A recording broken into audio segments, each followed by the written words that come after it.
nothing. I'm robbing the bank. A bank building gone rogue, a music legend cameo, ghost sharks, unexpected floods, and a full orchestra? Shockingly, all of these were involved in bringing the fifth Pirates of the Caribbean movie to the screen. And today, we are filming Pirates of the Caribbean. Dead men tell no tales. Follow me. Hi, is your bank running? Well, you better go catch it. 3, 2, 1, action! Soldiers, That was not part of the plan. What fun is CGI when you've got a team that can put together a production like this? We've got a tractor at the core of that bank, which was built by the art department, and of course, this stampede of horses. Oh yeah, that bank tractor driver? Couldn't see where he was going. Coordination within all the departments was key here. Did we mention this was at the top of filming? Off to the races we go. Everybody clear? 'Cause the wall is coming down. 3, 2, 1, Yeah, we were serious. Not a shortcut was taken to pull off stunts of this magnitude. These sets managed to cause chaos in more ways than one, though. Help me. help her, Lee. Step aside, baby shark. It's time for ghost sharks. How broken you can make something look and still keep it threatening. We've never really thought about it, but the Pirates team was hard at work building fully realized versions of the sharks, and then going in digitally to really ghostify them. We're talking broken jaws, flies, slime. The goal was for these sharks to look really menacing. Now, if we were to run into these in the wild, we'd definitely run the other way, so mission accomplished, team. Chuck! Hey Salazar, need some moisturizer? They looked like they'd been blown up. The idea of cracked earth quickly inspired Salazar and his crew's look, one that meant a whole lot of time was being spent in the makeup chair. This is all prosthetics. We're talking 3.5 hours every single time. It took me a little while to adjust to the time frame. Patience was key, though not everyone had the full treatment done. This is all done with stencils and transfers. There aren't enough hours in a day to do it all. How much of his head is missing exactly? And is he okay? They were bringing this idea of the face with a hole in it, it was hard for me to imagine. While he did have incredible prosthetics, the Salazar actor still got the CGI treatment to make so much of his skull go bye-bye. It was either cracked earth makeup or blue for Javier, perfect for achieving that, let's call it a ghostly aesthetic. New director, new DOP, new cast members? And it's been a very rewarding one. Change can be tough, but bringing in new directors was welcomed with open arms. Directors are very young and very energetic. They move the camera a lot, they use a lot of drones. Bringing in a new perspective for the fifth film in the franchise turned out to be a pretty special experience. They managed to brilliantly keep within the pirate genre while bringing a bit of a different look to the screen.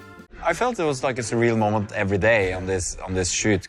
Is that dirt or makeup? Or both?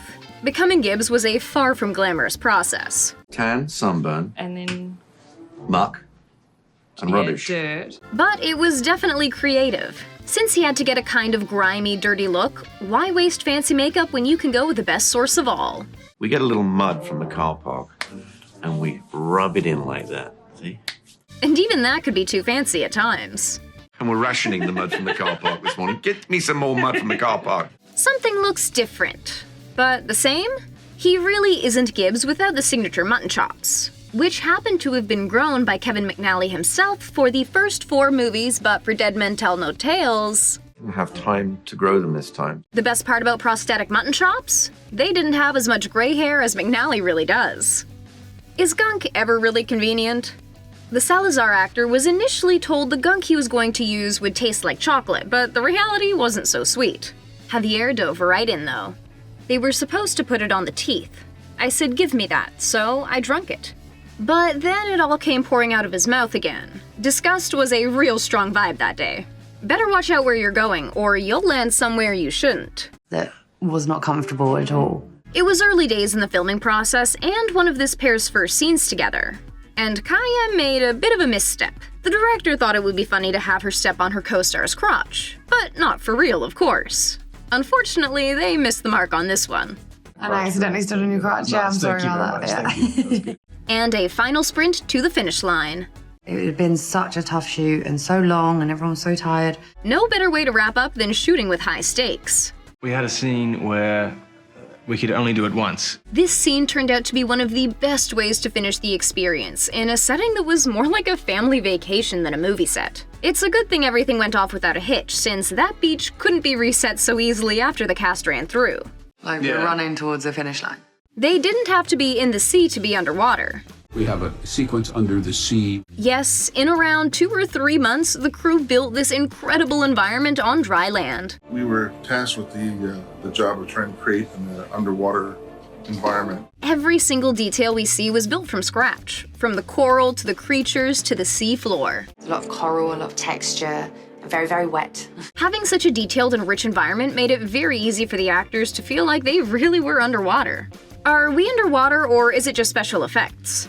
2 weeks of that, you get a little cuckoo, but it looks good in the movie. Yeah, no kidding. We'd be asking that if we saw lights and shadows that so convincingly made it feel like we were in the bottom of the sea too. We ended up with a very simple system of just old-fashioned water tricks. A giant lighting rig and small pools of water that were hung up along the ceiling and connected with other lights that could be manipulated while shooting made all of this possible. Who needs CG when you've got blinking lights and perfectly rippled water?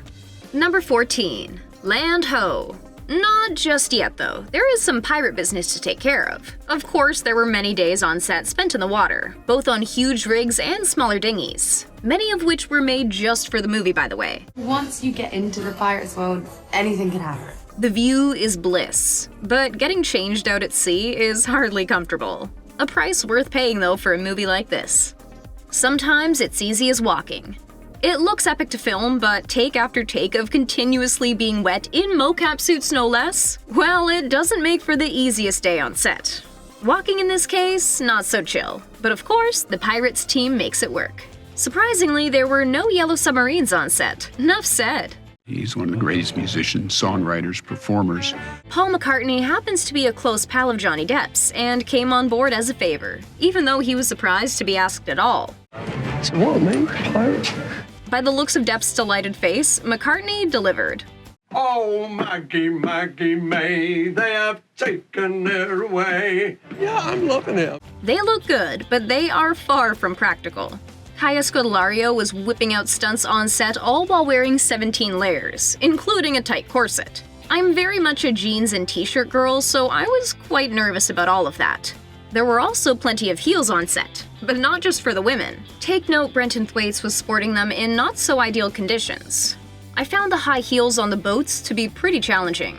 Toss those heels overboard! Sorry, we're here for the Pirates of the Caribbean content. Whoa, yep, this is it. No solo acoustic guitar tracks here. Dead Men Tell No Tales went all out, recording the orchestrations and incidental music live for the film. It really does take a village, and this one can certainly play. Listen to that string section! And next up, we'll be serenaded by Jack Sparrow himself. When he wasn't busy Jack Sparrowing, Johnny Depp could be found tucked away spending some quality time with his guitar. It's nice to see that kind of quiet side to him, I think. Between Depp and that orchestra, this team was set for tunes. How many ships does it take to make a Pirates of the Caribbean movie? For Dead Men Tell No Tales, there were a whopping 13 ships built, including one that measured a massive 160 feet long. And these were no basic boats. You see every detail, tiny detail of the construction of the set is so well taken care of. Period speak is tricky business. Kevin McNally has been doing the Pirates gig from the very beginning, and if something didn't sound right, he was gonna know it. His accurate ear came in very handy for Kaya as she was still learning the ropes. We were discussing in line, I think I say okay, and he pulled it up and he said, nope, that is not historically accurate. Sticklers for detail make Pirates of the Caribbean the legendary franchise it is. Some takes may have been ruined, but it doesn't mean they weren't fun. When takes went sour, it wasn't necessarily because an actor messed up. In this case, it's because this pirate was a bit too good at his job. Well, actually, he didn't. The actors around him did. Like myself. At least they all got a good laugh. Number 23. No matter which costume it was, you can be sure it was detailed to the max. There's 2 different costumes. There's a clean version and then this one, which is what we call the ghosted version. From the fine silver embroidery to the individually attached buttons, the character in this costume speaks volumes. Number 24.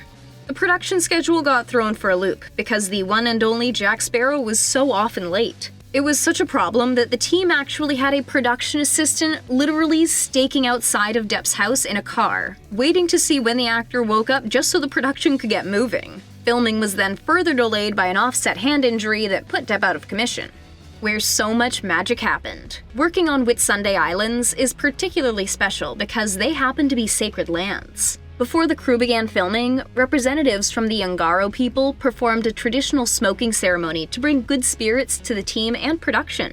The movie-making marathon is exhausting, but that's what it takes to bring an epic film to the screen. Which set would you have wanted to visit?